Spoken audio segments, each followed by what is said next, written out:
안녕하세요. 오늘도 사연살롱을 찾아주셔서 감사합니다.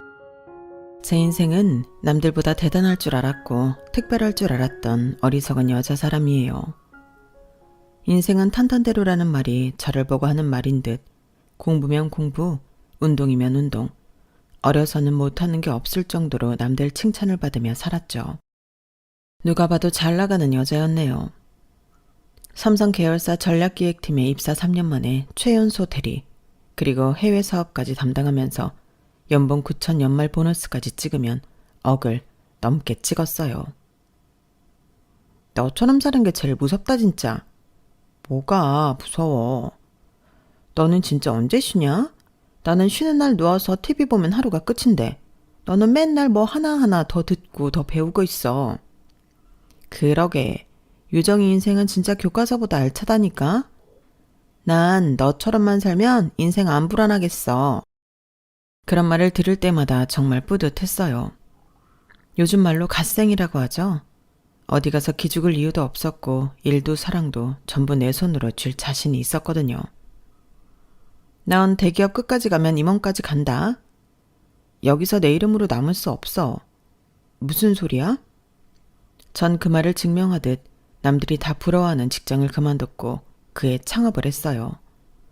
뜯어 말리는 사람은 많았지만 그럼에도 해내고 싶은 마음이 들었죠. 초기 자본 2천만 원으로 시작했고 사무실도 없어 맨날 카페 전전하며 미팅을 했네요. 거봐, 회사 나가면 고생이라니까. 너 언제까지 방황할래? 아무리 네가 똑똑하다고 해도 사업이 어디 쉬운 줄 아냐? 내가 너같이 사업한다고 회사 나간 선배들 많이 봤는데 지금은 후회하면서 하청업체 언저리에서 일해. 너도 잘 생각해.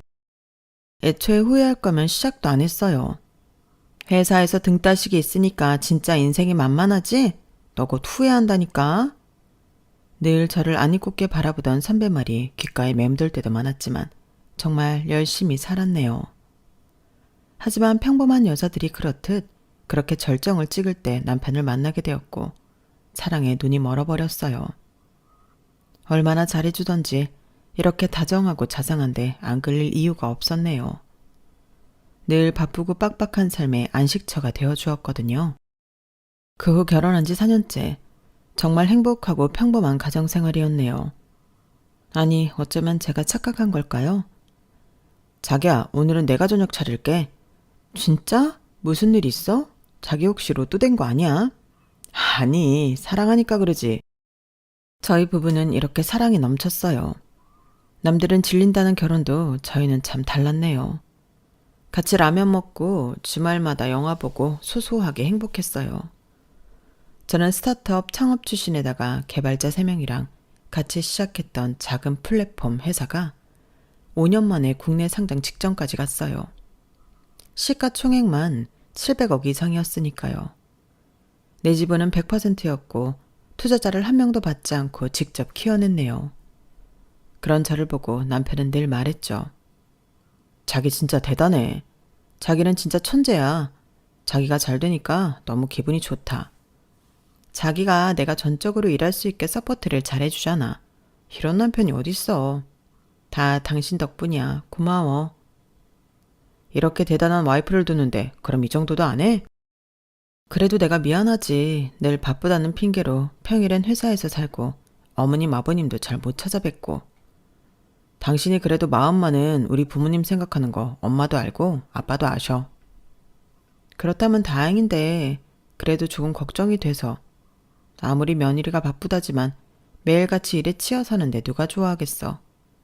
이런 거 저런 거 생각하면 죄송스러워. 당신은 그런 걱정 전혀 안 해도 된다니까. 엄마 아빠는 오히려 좋아해. 참 다행스럽게도 이렇게 일에 치여 사는 며느리를 이해해주는 시부모님이었어요. 남들은 결혼하고 아이 낳으면 경력 단절에 커리어가 끊긴다고 두려워했지만 든든한 남편의 그리고 시부모님 덕분에 제 커리어는 끊길 새가 없었어요. 물론 결혼 전부터 운영하던 사업체였기에 결혼 전 약속을 받아낸 것도 있었지만요. 난 결혼해도 내일 하는 건 변하지 않을 거야. 그래도 괜찮겠어? 당연하지. 내가 말했잖아. 난 당신처럼 발전하면서 끊임없이 노력하는 여자가 좋다고. 그래서 결혼하고 싶었어? 지금이야 연애 때니까 그렇지만 막상 결혼해서 내가 살림이라든지 시어른들 잘 못 챙기면 자기가 섭섭하지 않을까? 절대 안 그래. 진짜 나만 믿으라니까. 그렇게 말해줘서 고마워. 난 너 없으면 진짜 안 돼. 너랑 있으면 내가 더 나은 사람이 되는 기분이거든. 우리 결혼하자. 내가 잘할게. 너한테 해줄 수 있는 건 없어도 절대 울게 하지는 않을 거야. 나 믿지? 나 한 번 뱉은 말은 꼭 지키는 남자야. 알겠어. 믿어볼게. 남한테 민폐가 되고 싶지 않아 결혼을 고심하던 저에게 남편은 철석같이 약속을 해주었어요. 결혼해도 일은 열심히 하게 내가 서포트 해줄게. 정말이야. 그러니까 너는 결혼하고도 마음껏 일해도 돼. 이 말에 결혼을 결심했고 일사천리로 결혼이 진행되었죠. 그래서 결혼은 4년 동안 남편과는 큰 트러블 없이 결혼 생활을 유지할 수 있었네요. 그 배경에는 남편이 결혼 후 6개월쯤 지나자 슬슬 퇴사 이야기를 꺼내더라고요. 자기야, 나 요즘 너무 지친다. 상사 스트레스에 부하 직원 눈치에 내가 진짜 뭐 때문에 회사 다니는지 모르겠어. 꼴랑 쥐꼬리만한 월급 받으면서 말이야. 자기 많이 힘들어? 근데 직장 생활이라는 게 원래 다 그렇지 뭐. 나도 말이 좋아 대표지 눈치 많이 봐. 회사 다니는 것보다 나도 내 창업이라는 걸 해볼까 하는데 어때? 자기도 창업을 하고 싶었어? 원래 모든 직장인이라면 창업이 꿈이지. 내 회사 차리고 싶은 사람이 많잖아. 자기가 그런 생각 가지고 있는 줄은 꿈에도 몰랐네. 뭐든 해봐. 난 응원할게. 역시 자기는 날 믿어줄 줄 알았다니까. 와이프가 남편을 믿어야지. 당연한 얘기야. 난 당신이 뭐든 잘할 거라고 믿어. 그러니까 기죽지 말고 뭐든 해봐. 솔직히 제가 돈을 잘 벌어서 크게 걱정은 안 했어요. 가볍게 1, 2년은 쉬어도 괜찮다고 생각을 했거든요. 근데 그 1, 2년이 3년이 되고 결국 지금까지 일을 안 하고 있지만요. 그래도 괜찮았어요. 저를 너무 위해주는 사람이 옆에 있는 것만으로도 돈을 떠나서 행복했거든요. 하지만 시간이 지나면서 남편 또한 조금씩 변해갔고 시어머니 또한 변해갔어요. 무조건적인 응원이 아니라 저에게 바라는 것이 있는 느낌이 서서히 들기 시작했거든요.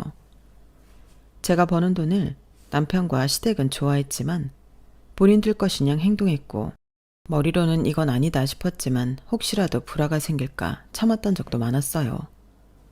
어쩌면 애써 행복한 삶이라고 생각하며 살았을 수도 있겠네요. 일로서는 완벽하지만 가정에서는 허점이 많은 저였기에 그저 시어머니와 남편이 하는 얘기에 맞추려고 했던 적도 많았거든요. 그게 제 인생에 허점이 되지 않을 것 같은 생각이 들었기 때문에 그래왔었죠. 하지만 그건 저의 잘못된 생각이란 걸 뼈저리게 깨닫게 되었어요. 우리 며느리 몇 번 새 얼굴이 헬쓱해졌네? 자꾸 살이 빠지니 일이 힘들구나? 네, 살이 좀 많이 빠지네요. 그래도 잘 먹고는 있어요. 그래, 잘 먹어야지. 그래야 버틴다. 어머님이 김치도 해다 주시고 밑반찬도 많이 해다 주셔서 잘 먹어요. 감사해요. 감사하긴.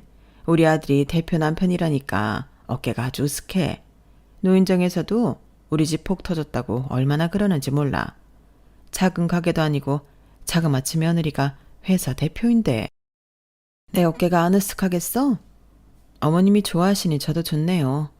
근데 뭐 상장 직전이라고 하던데 혹시 상장하면 우리 집에 뭐 좀 돌아오는 거 있니? 그래도 네가 이렇게 잘 된 게 우리 아들 덕도 있잖니. 솔직히 여자가 잘 나가서 그렇게 일만 하는데 남편이 묵묵하게 응원해 주는 것만으로도 큰 힘이 되는 거 아니야? 나는 우리 아들도 대단하다고 생각한다. 그럼요. 준기 씨가 진짜 큰 역할이죠. 옆에서 든든하게 응원해 주는 게 얼마나 힘이 되는데요. 그래, 상장하고 뭐 그러면 생각 좀 해봐. 그냥 웃어 넘겼어요. 그런데 제가 예민한지 한 두 마리 쌓이고 또 쌓이다 보니 사실 그렇게 썩 유쾌하진 않았죠. 애초에 생각하게 된 계기는 결혼 2주년 때였어요. 남편이 저한테 말도 안 하고 회사 법인카드를 몰래 긁은 것을 알게 되었죠. 당신 이거 횡령이야. 어떻게 나한테 말도 안 하고 나가서 카드를 긁어? 하도 친구들이 밥 한 번 사라고 하니까 내가 어쩔 수가 없었어. 알잖아. 맨날 나보고 부럽다고 좋겠다고 하는데 가만히 있을 수 있어야지. 그럼 나한테 얘기를 했어야지. 내가 혼자 회사 일을 하는 것도 아니고 어쩜 이래. 당신한테 정말 실망이다. 미안해. 처음이자 마지막이야. 나도 뭐에 홀렸었나 봐. 그러니까 그냥 가볍게 생각해주면 안 될까? 사실 많이 긁은 것도 아닌데. 그래도 그렇지. 당신이 이럴 줄 몰랐어. 다신 안 그럴게. 내가 진짜 미친놈이야. 그때 처음으로 남편에게 실망한 계기가 되었네요. 그리고 매일 며느리가 최고라던 시어머니도 시간이 갈수록 더가 지나치게 행동하시더라고요. 아니, 거기 대표가 우리 며느리라니까. 내가 며느리한테 대놓고 얘기하기는 좀 그러니까 대표한테 잘 얘기해서 우리 아들 이사 자리에 넣어줘요. 그 정도 건의는 회의 시간에 할 수 있잖아. 시어머니는 저 몰래 회사에 전화를 돌려 남편을 이사 자리로 넣어달라는 말도 안 되는 황당한 요구도 했거든요. 솔직히 이상하긴 하다. 뭐 니네 남편같이 너 그렇게 끔찍이 생각하는 사람 없긴 한데 솔직히 네가 그 정도 벌어다 주는데 그렇게 안 하고 배겨? 아니야. 그냥 조금 황당했지만 미안하다고 했고 어머님도 안 그러시겠대. 그래도 그렇지. 며느리 망신인 줄 모르고. 너 조심해 진짜.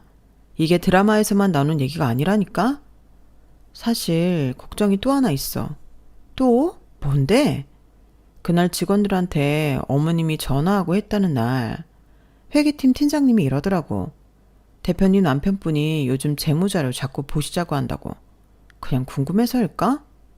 뭐 내가 섣불리 뭐라고 말할 수는 없지만 그래도 돌다리도 두드려 봐야지.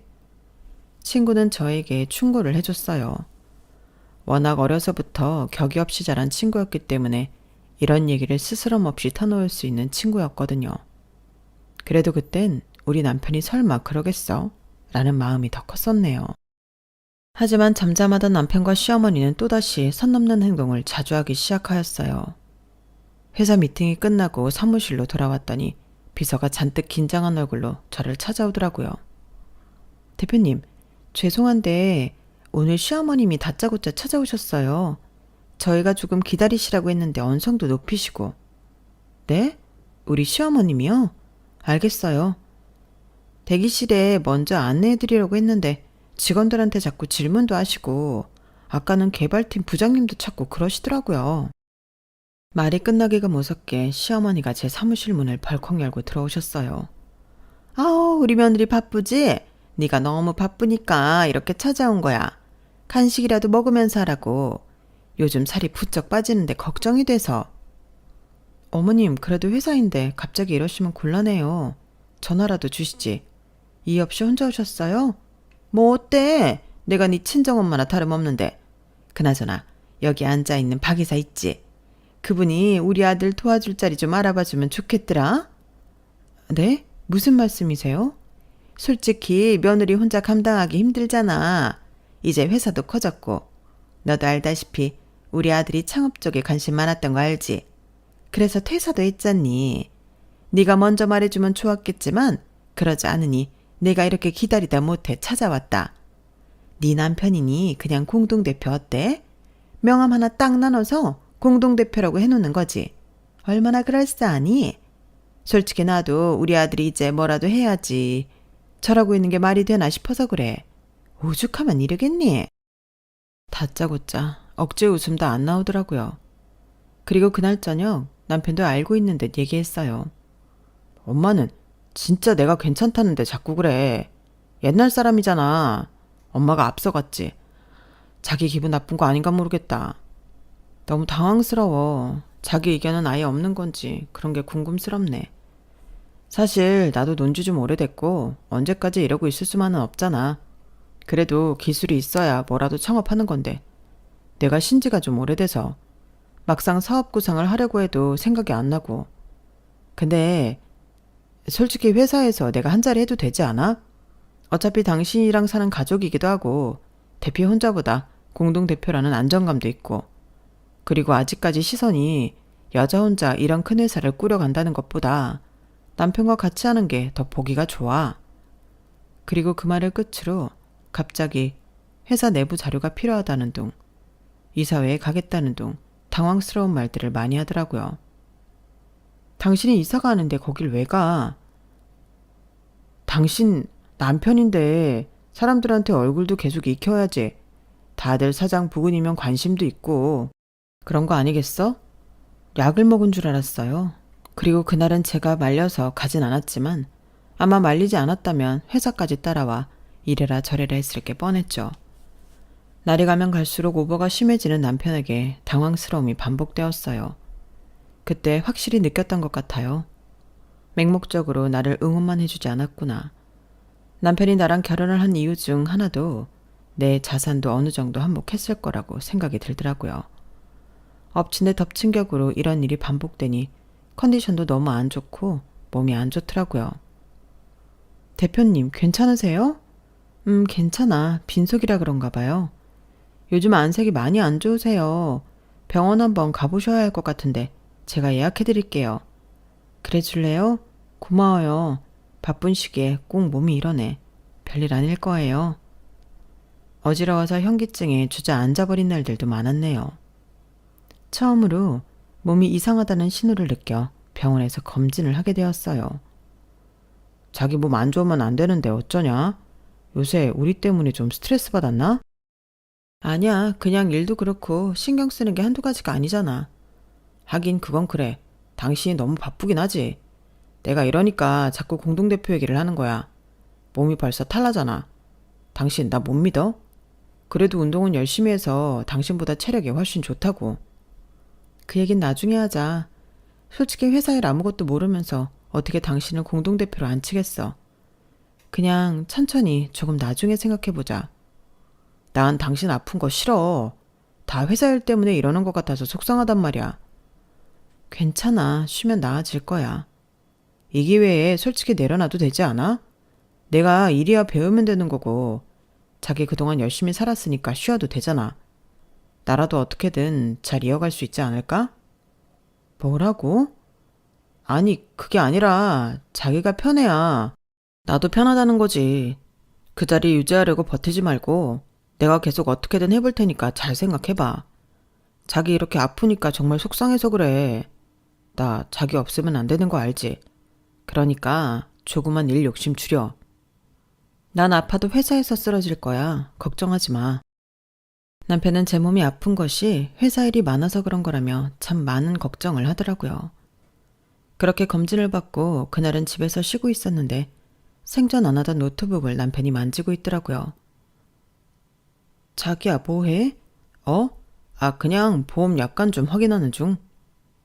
갑자기 웬 약관을 확인해? 자기가 아프니까 뭐라도 준비해야지. 솔직히 보험비 매일 빠져나가는데 이런 거 받으려고 보험 내는 거잖아. 그건 그렇지. 하지만 이상하게 화면에는 생명보험 설계서가 여러 개 띄어져 있었고 일부는 상속자, 배우자로 이미 체크되어 있더라고요.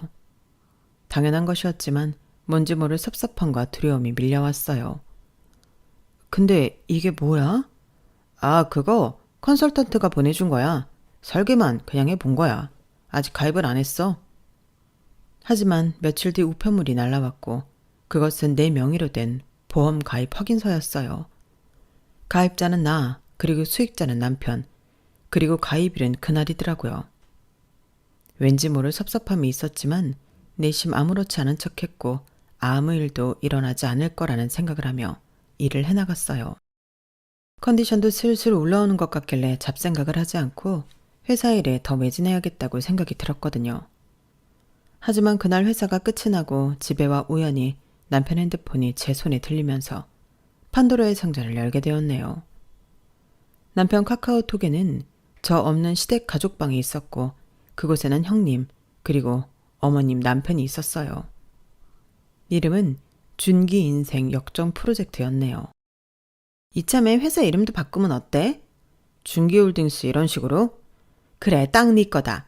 우리 아들이 그런 큰일 하면 딱이지. 솔직히 여자가 그런 일을 어떻게 하니? 준기가 대표되는 거는 시간 문제야. 그리고 내가 잘 알아듣게 잘 얘기했으니까 걔도 어느 정도 생각이 있을 거야. 지가 공동대표 안 해주고 배겨? 그래, 옳게 몸도 안 좋은데 이참에 지분도 넘기라 그래. 준기야, 네가 살살 구슬려봐. 은근 옳게 단순하더라니까. 은근 요정이 치밀해. 근데 내 말은 또 잘 들으니까 천천히 구슬려 봐야지. 몸도 안 좋고 하니까 아마 들어줄 거야. 요즘 자주 체한 것 같다고 하고 어지럽다고 하는 날이 잦아져서 이참에 집에 눌러 앉게 해도 좋을 듯. 역시 준기야. 네가 복은 있나 보다. 걔가 다 키워놓은 회사 네가 꿀꺽하는 건 시간 문제잖아. 내가 얼마나 떠받들고 살았는데 걔 나한테 이 정도는 해줘야 돼. 본인이 나 아니면 어떻게 이런 공주대접을 받으면서 살고 있겠어. 나 같은 남자 없을 듯. 그래 맞아. 우리 준기가 최고지. 걔는 복 받은 거야. 회사도 우리 준기가 얼마나 더 잘 운영해 줄 거니? 그러니까 잘 구슬려서 회사 꼭 네 걸로 만들어. 엄마는 일만 이렇게 된다면 진짜 두 발 뻗고 자겠다. 그동안 우리 아들이 얼마나 힘들었겠어. 사업하는 기세 마누라 등살 잘 버텼어. 조만간 이 회사 되는 건 시간 문제일 거야. 남편이 씻는 동안 전 그 단톡방을 캡처했어요. 손발이 떨리고 눈물이 앞을 가렸죠. 그래도 가족이라고 애써 아닐 거라고 외면했던 일들을 제가 한순간에 다 때려 맞는 것 같아 참 서글픈 마음이 들었어요. 그리고 일단 아무렇지 않은 척 하려고 했네요. 내 뒤에서 저런 생각을 가지고 살고 있다고 생각하니 소름이 돋고 손발이 저려왔지만 그럼에도 포커페이스를 해야겠다는 생각뿐이었어요. 머릿속에서 이혼을 해야 하나 아니면 한번 봐줘야 하나 툭 터놓고 이야기를 한번 해봐야 하나 별별 생각이 다 들었지만 사실 다시 예전으로 돌아가기는 무리라는 판단이 들더라고요. 인생에서 가장 힘든 적을 꼽으라면 지금이겠다 싶을 정도로 심적 고통이 어마무시하였죠. 열심히 산 쟤밖에 없는데 왜 나한테는 이런 일이 일어났나 싶은 게 정말 복도 없다는 생각을 처음 하게 되었네요. 하지만 뭐든 엎친 데 덮친 격으로 온다고 하죠. 그 다음날 울고 있는 저에게 검진 결과가 나왔고 믿을 수 없는 말을 들었네요. 말기암입니다. 간 전이도 확인됐고요. 시간이 그렇게 많지 않으실 수 있습니다. 네? 저 건강한데요. 요새 그냥 어지러웠던 거 말고는 딱히 없었는데 암이라뇨. 제가요? 저 나이가 어린데? 원래 어른분들에게 더 전이나 이런 것들이 빨라요. 그 순간 정말 드라마처럼 모든 소리가 뚝 끊겼어요. 내가 진짜 말기라고? 싶은 생각이 들었거든요. 그리고 진단을 받고 돌아왔을 때 남편은 두 얼굴을 하며 저를 꼭 안아주었네요. 자기야, 너무 힘들겠다. 나도 믿을 수가 없는데 어떻게 이런 일이 있어? 아닐 거야. 아니겠지. 내가 그럴 리가 없잖아. 안 그래? 근데 우리 현실적인 이야기도 좀 해야 하지 않을까? 원래 이럴 때일수록 이성을 챙기는 게 맞는 것 같아. 무슨 이야기? 의사가 준비를 하라고 하기도 했고 나도 믿겨지지 않지만 혹시 모르니까 사람 일이라는 게 자기 지분이 100%인 회사니까 미리 유언장 써두면 좋잖아. 공동명의로 엄마가 말한 것처럼 바꿔놓고 경영권 위임도 하고 그런 거. 당신은 지금 이 상황에 그런 얘기를 하고 싶어? 나 이렇게 속상한 건 보이지도 않지? 그게 아니라 내가 제일 속상해. 당신 아프면 나보고 어떻게 살라고. 그래도 이런 거 챙길 수 있고 지금 이성을 차려야 할 사람은 나잖아. 내가 자기 보호자니까. 이런 내 마음 몰라서 그래? 순간 제가 말기암이라는 충격적인 사실보다도 남편의 행동이 더 망치로 머리를 가격하는 느낌을 받았네요. 그리고 심장이 싸늘하게 식더라고요. 나는 아직 살아있고 치료도 시작도 안 했는데 이 사람은 이미 내 회사부터 챙기고 있었다는 사실 말이죠. 그리고 그날 이후부터 남편은 거의 매일같이 슬그머니 유산 얘기를 꺼냈어요. 자기야, 나 진짜 마음 아파서 이런 말 하기 싫은데 그래도 혹시 모르잖아. 뭐라도 남겨놔야지. 그 회사 지분 내가 갖고 있으면 자기가 없어도 잘 지켜줄 수 있잖아. 안 그래? 잘 지킨다고 자기가? 난 지금 회사고 나발이고 내 몸 어떻게 하나 생각뿐인데 당신이 참 내 회사를 이렇게 위하는지 몰랐네. 병 걸린 사람 앞에 두고 너무한다. 그게 아니라 내가 예전에도 말했듯이 다 자기를 위한 거라니까? 자기 위해서 차리기까지 얼마나 많은 고생을 했어. 난 자기 위해서 회사에 헌신하려고 하는 건데 이런 내 마음을 왜 몰라줘? 난 당신이랑 입장이 바뀌어도 당신처럼 못할 것 같거든. 왜냐면 당신 몸부터 생각할 거니까. 이런 점이 다르다 우리. 정말 지켜줄 생각이 있는 걸까 싶은 의구심이 들었네요. 죽기만을 기다리는 사람 같은 느낌이 들었거든요. 그리고 남편은 제가 아파서 누워있으면 제 비서를 몰래 불러내요. 회계 정보를 확인했고 따로 연락해서 대표 사망 시 상속 절차까지 알아봤어요. 그 얘기를 들었을 땐 저 역시 실성한 사람처럼 웃음만이 나왔죠. 저에게는 시간이 없었네요. 그리고 새벽에 아파서 끙끙대며 남편을 깨웠던 날이었어요. 자기야, 괜찮아? 잠깐만, 나 전화 한 통만 할게. 아주 중요한 사람이라서. 그 와중에 누구한테 전화를 해야 한다고 하는데 그 전화하는 사람을 보니 장례식장 이사님이라고 적혀 있었어요. 소름이 끼쳤고 이젠 끝이라는 생각까지 하게 되었네요. 너 지금 장례식장 예약하니? 아니, 그냥 혹시 모르잖아. 나 원래 계획적인 사람인 거 알잖아. 병이 병인지라 미리 상담해두면 좋은 거지. 내가 아직 숨쉬고 걷고 말도 하는데 벌써부터 장례식장 상담하고 싶니? 아니, 자기야. 그냥 보험도 그렇고 요즘은 미리 준비하는 게 효율적이래. 너 진짜 인간성 드러난다. 자기야, 오해야. 내가 누구보다 자기 위하고 사랑하는 거 몰라? 당신 친구들이면 친구들, 주변 사람들이면 주변 사람들이 다 알잖아. 내가 얼마나 사랑꾼인지. 왜 말을 그렇게 해? 우리 자기 몸이 안 좋더니 지금 너무 예민해졌구나? 그렇게 생각하지 마. 내가 이해해야지 어쩌겠어. 지금 당신이 온전치 못한 상황이니까 이해할게. 그리고 이참에 얼른 공동명의 집도 그냥 내 앞으로 정리하자. 혹시라도 자기 정신 없을까봐 그래. 너무 아파서 따질 여유도 없었네요. 그리고 비서에게 남편을 조사해달라고 했어요. 대표님 죽은 후에 재산사용 계획서라는 파일까지 있고 회사, 집 주식계좌, 그리고 장례식장 이름까지 정리되어 있더라고요. 어쩔까요? 됐어요. 고마워요. 모든 게 확실해졌어요. 내가 살아있는 걸 가장 아쉬워하는 인간이라는 걸 말이죠. 정말 열렬히 사랑했고 믿었기 때문에 이런 일이 있을 거라는 생각도 못했는데 오히려 지금 알게 된 걸 다행이라고 여겼네요. 대표님, 제가 힘을 드릴 순 없지만 그래도 위로는 해드릴 수 있어요. 언제든 털어놓으세요. 아직 회사에도 대표님 아픈 거 얘기 안 했어요. 고마워요, 김비서. 근데 일단 나 어떻게든 일어날 거라서 걱정 안 해도 돼. 오히려 가족인 남편보다도 저랑 같이 처음을 시작했던 회사 부하인 비서가 절 더 걱정해 주었어요. 회사를 운영하면서도 한 번을 운 적이 없는데 저리 말해주는 비서 앞에서 얼마나 많은 눈물이 나던지 참 주책을 한 바가지 떨었네요.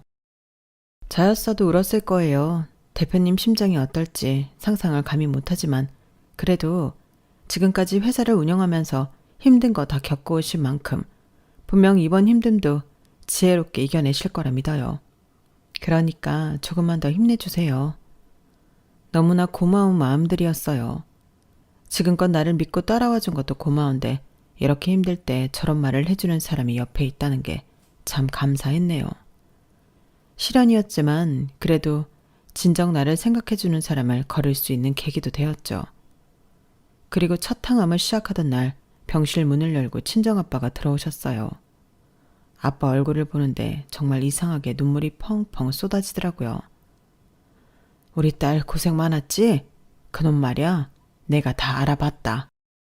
아빠 미안해. 엄마 먼저 돌아가시고 내가 아빠 앞에서 이런 아픈 모습 보이면 안 됐는데 이런 모습 보이게 됐네. 너무 미안해요.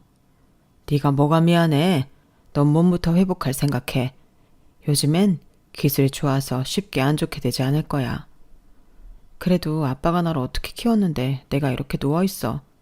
나 꼭 일어날 거야. 그러니까 아빠 걱정 안 해도 돼. 아빠가 엄마 보내고 얼마나 힘들어했는지 내가 이렇게 잘 아는데 아빠한테 그런 아픔을 또 주겠어? 절대 못 주지. 아빠는 별 말씀하지 않았고 눈물을 훔치시더라고요. 그리고 저에게 봉투 하나를 내밀었고 저는 그 봉투를 보고 눈이 동그래졌죠.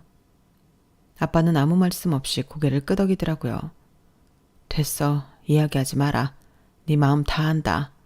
넌 네 건강부터 생각해. 그리고 뒤이어 남편이 싱글벙글한 얼굴로 들어오고 저희 아빠를 보니 인사를 하더라고요. 아버님이 여기까지는 어떻게? 제가 유정이 잘 보필하고 있습니다. 아버님도 많이 놀라셨죠? 참, 유정이가 어쩌다 이렇게 됐는지. 그래도 제가 아플 때마다 들쳐업고 맨날 병원 다니고 있어요. 솔직히 결혼까지 했는데 아버님은 남이나 마찬가지잖아요. 제가 신랑이고 가족이지. 원래 여자가 결혼하면 신랑 소관 아니겠습니까? 장인어른은 걱정 마시고 돌아가셔도 될 것 같아요. 제가 무슨 일이 생기면 장인어른께 연락드릴게요. 꼭 자네가 뭐든 다 지고 있는 것처럼 얘기하는구만. 아니요, 현실이 그러니까요. 유정의 컨디션도 안 좋은데 그만 돌아가세요. 당신 아빠한테 무슨 말이 그래? 아니, 멀리 오셨잖아. 솔직히 자기 항암해서 컨디션도 별로인데 스트레스 받으면 안 되니까 보호자로서 얘기하는 거야. 아버님, 제 마음 아시죠? 그냥 유정이 생각해서 돌아가 주세요. 단 한 번도 아빠에게 깍듯하게 하지 않았던 적이 없던 남편이었는데 제가 이렇게 되고 나서는 멋대로 행동을 했어요. 아빠는 그 모습을 보고 한숨을 푹 쉬시더니 똑같이 흰 봉투를 하나 건네셨죠. 그리고 남편은 돈이라도 들은 양 놀라더라고요. 이게 뭡니까? 네가 그렇게 원하는 회사, 그 회사 내 거다. 그러니까 그 연기 좀 작작해. 네? 무슨 소리세요? 유정의 회사는 유정의 지분이 100%라고 연애 때부터 알고 있었는데요. 그 지분 90% 내가 갖고 있어. 걔는 10% 뿐이고 너는 아무것도 아니야. 유정아, 이게 다 무슨 소리야? 너 100%라고 했잖아. 아버님, 농담이시죠? 농담 같냐? 그리고 너 지분 넘겨받으려고 문서 들이민 거 법무법인에서 다 넘겨받았어. 남편은 그제서야 얼굴이 하얗게 질리더라고요. 혹시 몰라서 네 명의로 넘어간 거 하나라도 있는지 다 검사해봤어. 다행히 아직 없더라. 넌 한 푼도 못 가져갈 줄 알아, 이 새끼야. 아버님, 그래도 이건 아니잖아요. 여러만 할 것 없다. 거기 적힌 그대로야. 아버님이 회사 지분을 이렇게 가지고 계셨으면 미리 저한테 얘기를 하셨어야죠. 그리고 전 진짜 유정이 걱정돼서 그런 건데. 걱정이 돼서 유산을 정리하자고 해? 네가 그런 말 할 자격이 있나? 유정이 뒷바라지한 건 접니다. 저렇게 회사가 클 수 있었던 것도 제 덕분이라고요. 솔직히 장인어른한테 이런 지분이 있었으면 저 안 이랬을 거예요. 돈만 아는 버러지 같은 놈 당장 꺼져. 네 인생 종쳤으니까. 사실 아빠가 남편이 오기 전 저에게 건네준 봉투는 주주명부 원본과 5년 전 공증 문서가 있었어요. 아빠, 이게 뭐야? 열어봐라. 네가 아무리 똑소리 나도 나한테는 아직 아가였어. 내가 네 걱정이 그렇게 됐는데 어찌 가만히 있을 수 있었겠어. 아빠가 건넨 종이에는 회사 설립 당시 내 지분 10%, 나머지 90%는 전부 친정 아버지 명의로 되어 있었어요. 이걸 어떻게... 처음부터 네가 위험할까봐 네 이름으로 세웠지만 지분은 다 내가 들고 있었어. 네가 필요할 때 그때 넘기려고. 그럼 지금도 실제로 회사 주인은 아빠인 거야? 와, 아빠 몇 수를 내다본 거야. 그래, 그래서 그 자식 지분 한 주도 못 가져간다. 이제 걔가 피눈물 흘릴 차례야. 아빠, 어떻게 이런 일을 예견했던 거야? 아빠의 철두철미한 계획 덕분에 남편은 그대로 나락행으로 떨어지고 말았죠. 잠깐만요. 제가 이 가정을 위해 얼마나 희생했는데요. 그게 가정을 지키기 위한 사람이야? 그럼 그동안 네가 준비한 유언장, 회사 팔아서 정리하라고 했던 문서, 그건 뭔데? 아버님, 진짜 제 말 한 번만 들어보세요. 유정아, 뭐하고 있어? 네가 내 변호를 해줘야지. 내가 네 남편이고 4년 동안 내가 널 얼마나 떠받들고 살았는지 알잖아. 그거 가식이었잖아. 너 내가 너에 대해 하나도 조사 안 해봤을 것 같아? 유정아, 날 진짜 그렇게 생각했던 거야? 나는 진짜 혹시 그때 정신 없을까봐 그랬던 거라니까? 그럼 이건 어떻게 증명할래? 네 엄마, 네 누나, 그리고 너랑 나눈 카톡 대화들, 이거 뭐냐고. 그동안 나 바보인 줄 알았지. 남편은 제가 보여준 카톡 캡처본을 보고 그대로 쓰러지고 말았어요. 그리고 그 소리를 들은 시어머니가 병원으로 찾아왔더라고요. 그래 뭐 우리 춘기가 조금 실수했다고 쳐. 그래도 네 남편이잖니? 어머니, 이거 보이세요? 이혼신고서예요. 내가 죽기를 바라고 바란 남편한테 더 줄 것도 받을 것도 없어요. 뭐? 너 지금 다 죽어가는 마당에 이혼이라도 하겠다는 거야? 이혼뿐만 아니라요. 저희 가족회사에 어머님 가족 이름 들어올 일 없어요. 주주 명단에도 없고 상속 대상에도 안 들어가더라고요. 시어머니는 입술이 바르르 떨리더니 목소리가 확 올라갔어요. 너 감히 우릴 뭘로 보고? 있는 그대로 보고 있어요. 그래도 한때 부인이었는데 보험 넣고 장례식장 예약하고. 참, 진짜 제가 괜한 발등을 찍었죠? 준기 씨 그래도 믿었는데 괜한 인간을 믿었네요. 시어머니는 제가 내민 이혼장을 보더니 어쩔 줄 몰라 하였어요. 그리고 그 다음 날엔 그 인간이 찾아왔죠. 다신 보지 말자니까 왜 왔니? 자기야, 아니 여보, 5분만 얘기하자. 장인어른이 계속해서 너를 못 만나게 해서 이렇게 찾아올 수밖에 없었어. 너 접근 금지 신청할 거야. 다신 오지 마. 그러자 제 팔목을 붙잡고 무릎을 꿇었어요. 미안해, 내가 미쳤었어. 당신 없이 내가 아무것도 아닌데 진짜 너무 몰랐다. 내가 진짜 쪽팔려서 그랬어. 남자가 뭐라도 하나 해야 할 것 같은 마음 때문에. 진짜야, 내가 잘못했어.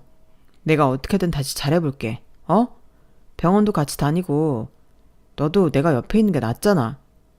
네가 옆에 있으면 병세가 더 악화돼. 제발 기회 한 번만 줘. 당신 이렇게 아픈데 혹시 모를 마지막이 이런 모습으로 기억되게 하고 싶지 않아서 그래. 우리 예전에 좋았던 거 기억나지? 삼겹살에 소주 마시고 치킨 먹던 그때 말이야. 그거 다시 하면 안 돼? 진짜 착한 얼굴을 하고 저렇게 얘기하는데 토악질이 나더라고요. 기억나지? 참, 그땐 몰랐는데. 너 그때 내 통장 들여다보면서 이렇게 돈 잘 버는 여자 처음이야 라고 하면서 막 감탄했잖아. 근데 내가 암 걸리니까 바로 보험부터 계산했지? 아니야, 진짜 오해야. 나도 무서워서 그런 거야. 혹시라도 너 없으면 어떻게 하나 싶어서. 그래서 준비한 거야. 그게 진심이었어, 내 방식대로. 당신 방식대로 난 죽고 넌 챙기고. 제 말이 끝나자마자 남편은 울더라고요. 더럽게 눈물 콧물 다 쏟으며 말이죠. 살려줘. 나 진짜 너 없으면 죽어. 진심이야. 내 옆에만 있어줘. 내가 진짜 네가 하라는 거 다 할게. 진짜 추악하다는 생각이 들더라고요. 죽을 거면 알아서 죽고 살고 싶으면 내 앞에 다시는 나타나지 마. 내가 이제 시키는 건 뭐든지 할게. 시킬 게 없어. 당신같이 간신배한테 뭘 시키겠어. 그냥 내 앞에서 사라지면 그만이야. 그리고 법으로 해결할 건데 뭘 그렇게 울고불고 난리야. 당신이 한 일 그냥 법으로 심판받아. 우리 좋았던 기억마저 이렇게 날리는 거 아니지? 좋았던 기억이라 이제 생각해보니 없는 것 같네. 처음부터 지금까지 다 계산된 거잖아. 안 그래? 잘 살아. 그냥 내가 없었을 때처럼. 나도 너 없이 잘 살 테니까. 그리고 전 이혼 소송 중인 남편을 접근 금지 신청을 하였어요. 제가 남편을 완전히 차단하자 전화 한 통이 오더라고요. 며느리, 나야, 엄마. 엄마요? 이젠 어머님도 아니고 엄마라고 하시는 시어머니였어요. 무슨 일이시죠? 그게 준기가 좀 힘들어해서 요 며칠 먹지도 못하고 그래서 연락했어. 병원 데려가세요. 저도 암 환자인데 병원에 있으니 괜찮네요. 그러자 본심을 꺼내시더라고요. 니네 이혼한다고 했지. 근데 그 위자료나 재산 분할은 좀 생각을 해봐야지. 어디 그 많은 돈을 네가 다 가져가니. 그래도 부부였는데 네가 회사 생활할 동안 네 남편이 얼마나 응원해줬어. 자기 일도 다 그만두고. 어? 저한테 빨대 꼽으려고 그만둔 거잖아요. 그동안 잘 산 거 아니었어요? 너 왜 그렇게 막말하니? 그동안 우리가 널 얼마나 아껴줬는데. 너 없을 때 준기가 얼마나 울었는 줄 알아? 저 없을 때요? 아, 보험금 계산하면서 온 건가요? 너 진짜 뭘 믿고 이렇게 나와? 준기 인생 망치고 싶어서 그래? 어머님, 지금 협박하시는 거예요? 이거 다 녹음되고 있어요. 그만하시죠. 어머님은 그렇게 전화를 끊었어요. 그리고 저흰 법정에서 만나게 되었네요. 변호사가 증거 자료를 하나하나 꺼내는데 남편 눈동자가 떨리고 시어머니도 표정 관리를 못하더라고요. 보험 서류에 장례식장 예약 내역 그리고 회사 매각 카톡 참 가지가지 한다. 저거 진심이 아니었다고 했잖아. 그건 알아서 판결해 주시겠지. 네가 내 진심을 모르면 누가 알아? 안 그래? 내가 이렇게 빌잖아. 그리고 이 정도로 사과했으면 조금 물러설 때도 됐잖아. 너 몸도 안 좋은데 이거 너 병만 더 악화시키는 거야. 이대로 너 발 뻗게 하면 내 병이 더 악화돼. 벌 받은 놈은 받아야지. 나 물러보지 마. 넌 내가 아직 얼마나 독한지 모르는구나. 재판장님도 한숨을 쉬면서 말하더라고요. 이건 단순한 부부 갈등의 수준을 넘어섰습니다. 피고 측은 명백한 살해 의도에 가까운 재산 탐욕이 있었고 정치적 피해 또한 역시 상당합니다. 그리고 이 말을 끝으로 선고가 났어요. 원고의 이혼 청구 인용과 함께 위자료 2억, 그리고 정신적 손해배상 5천만 원, 재산 분할 없음이라고 말이에요. 남편과 시어머니는 통곡을 하더라고요. 이 나쁜 것, 네가 우리 인생 다 망쳤어. 진짜 네가 어떻게 이래? 제가 뭘요? 어머님이랑 어머님 아들은 당해도 싸요. 아니, 이제 어머님도 아니지? 대체 어떻게 이런 싸가지 없는 게 나왔어? 어머님은 어디서 그런 못된 입버릇 배우셨어요? 말끝마다 사람을 찌르고 비난하고 남의 인생을 지 발밑 흙 취급하잖아요. 그게 인격이에요? 너 지금 우리 준기랑 끝났다고 나한테 막말하는 거야? 어른이면 어른답게 행동하세요. 그래, 다 떠나서 내가 우리 아들 위해서 그런 거다. 그러니까 난 고사하고 우리 아들은 좀 봐줘. 이건 아니잖니? 제가 왜 봐드려야 하죠? 그럼 날 그렇게 만들지 말아야지. 내 돈 보고 날 이용만 하려고 했던 당신들과 다신 엮일 일 없으니까 그렇게 아세요. 내가 이렇게 비는데 그럴래? 내 아들은 아무 잘못 없다고. 잘못이 없다고? 당신 아들이 나를 배신했는데 잘못이 없다니. 참. 그리고 어머님도 제 돈 때문에 며느리 취급한 거잖아요. 그래도 그렇지. 이렇게 묵사발을 낼 수 있어? 너 우리 아들 인생 어떡하려고? 그거야 인과응보죠. 솔직히 전 오히려 속이 시원한걸요. 그렇게 전 남편과는 정리를 했고 전 항암을 하였어요. 말기였지만 암덩어리는 일부를 잘라냈고 생각보다 전이도 많지 않다고 했어요. 하지만 재활이 쉽지 않았죠. 매일같이 체력이 떨어지고 머리는 멍하고 식욕도 들쭉날쭉 정말 힘든 여정이었어요. 그럴 때만 아빠는 용기를 주시더라고요. 넌 맨손으로 회사까지 만들어냈잖아. 이런 병 하나 못 이기겠어? 우리 딸 할 수 있다. 아빠 고마워요. 얼마나 든든한지 몰라. 천천히 걷고 먹고 웃는 연습도 하고 그러다 보니 사라지더라고요. 완치는 아니지만 지금까지 살아있어요. 벌써 그 후 6번의 봄을 맞이했거든요. 회사는 좀 더 전문적인 경영인에게 맡기게 되었고 오로지 건강만을 신경 썼죠. 그래, 너 이제 좀 쉬어도 돼. 누구보다 치열하게 살았잖아. 솔직히 너처럼 열심히 사는 사람도 없을 거다. 그렇게 말해주니 고맙네. 우리가 너 얼마나 대단하다고 했어. 이제 건강 좀 챙기면서 일해. 이제 너만 챙겨. 주변 사람들은 저를 많이도 생각해 주더라고요. 건강을 차츰 회복할 때쯤 낯선 번호로 연락 한 통도 왔어요. 몸은 괜찮아? 너 건강 때문에 연락했어. 많이 아팠잖아. 지금은 괜찮은 건지. 소름 돋는다. 번호도 바꿨는데 어떻게 연락했대? 한 번만 만나주라. 나 엄마네 집 팔아서 당신한테 위자료 주고 진짜 한 푼도 없어. 너도 걱정되고 그러니까 딱 한 번만 만나자. 네 팔자 네가 꼰 거야. 진짜 잘못했어. 그땐 몰랐어. 그냥 당연히 우린 부부니까 네 회사가 내 회사라고 생각했던 것 같아. 부부끼리도 지켜야 할 선이 있는 건데 진짜 몰랐어. 그러니까 벌 달게 받으라고. 다시 시작하자. 보험, 수익 이런 거 다 필요 없고 그냥 너 보필하게만 해줘. 넌 내 옆에 있을 자격도 없어. 내가 죽기를 바랬다면서 지금 와서 이 눈물쇼는 뭐야? 그리고 네 엄마한테 전해. 아들 능력 없는 거 왜 며느리 거 탐내냐 하는 거 말이야. 하긴 이제는 그럴 정신도 없겠다. 집도 절도 없이 이제 뭘 할 수 있겠니? 남편은 그 뒤 말이 없었어요. 그리고 그것이 마지막이었죠. 들리는 소문엔 파산을 하고 절에 들어갔다는 소문도 있고 원양어선을 탔다는 소문도 있지만 알아보지 않았네요. 그리고 전 아직도 기적이 있기를 소망하며 좋은 생각만 가지고 살아요. 이제 돈보다도 건강이 우선이라는 걸 제일 많이 느껴왔던지라 지금 이렇게 숨을 쉴 수 있다는 것만으로도 행복하거든요. 아마 이런 일이 저에게 없었으면 몰랐던 행복이겠죠. 늘 성공만 바라던 삶이었는데 이렇게 작은 것에 행복을 느낄 줄 알게 되니 참 좋네요. 앞으로의 시간이 얼마나 남았을지 모르겠지만 지금 제 사람들을 위해 건강해지려 노력하려고요. 이 글을 들어주시는 분들도 저에게 긍정의 기운 한번 주시면 감사할 것 같아요. 우리 모두 건강하게 오래 살자고요.